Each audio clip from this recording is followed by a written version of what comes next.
Hi there, this is Josh McKinnon with McKinnonHomes.ca, brokered by eXp Realty.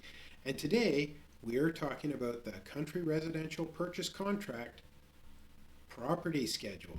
So let's get into that.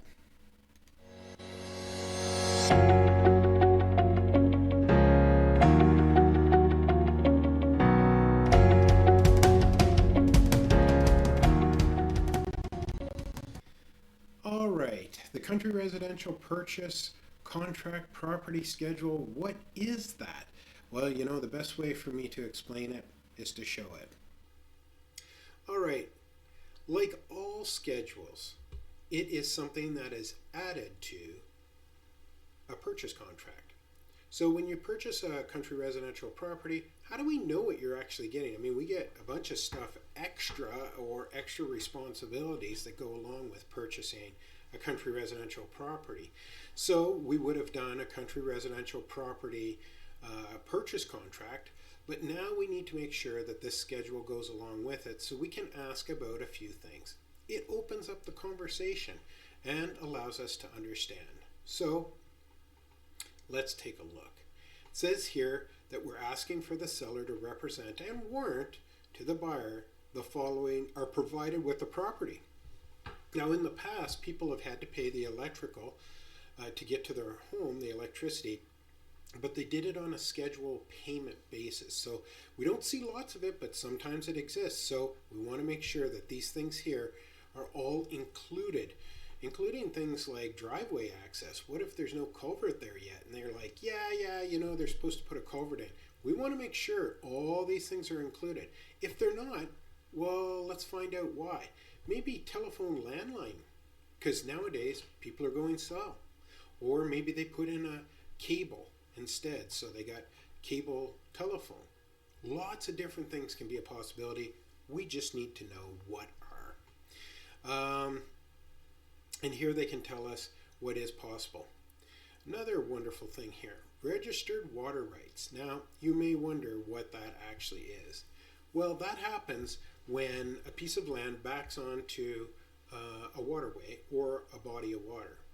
Now, sometimes, like down in southern Alberta, they have this happen lots. So somebody buys something and it backs right onto a canal and there's water there, so they might have registered water rights. And then are the rights included? Like maybe they are, but you have to pay something. Surface right contracts. What could that be? Well, the most common is when you see something like a pump jack or you see a cell tower. Well, somebody has surface rights, and if they do, we need to know about it. Registered easements, that happens lots. We need a gas line to go to our house. But what about a pipeline? We need to know about that.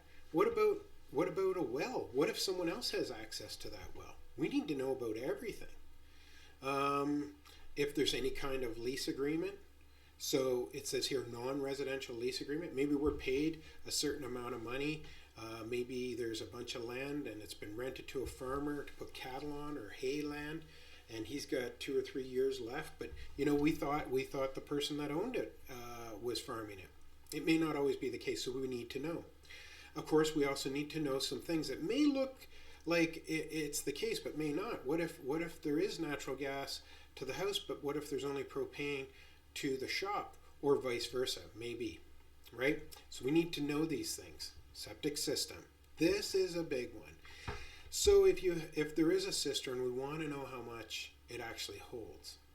And we may ask more questions. We may ask when was the cistern put in?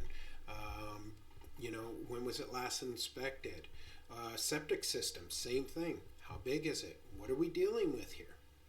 And then if maybe there isn't there's other things that we need to know about. All right. So here is where a seller will quite often give us information about the well that they have on site. So if they have a well and they have a test, then they'll tell us here. Now, I wouldn't always suggest taking anybody's word on anything, especially when it comes to bacterial analytical reports. That's something you're going to want to spend the money and do for yourself. But if they have reports, hey, you know what? It'd be good to know.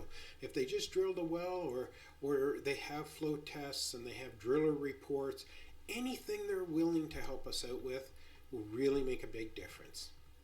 Well, to be honest with you, that's it.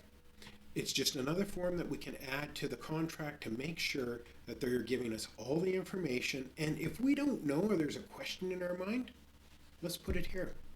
All right. That is the Country Residential Purchase Contract Property Schedule.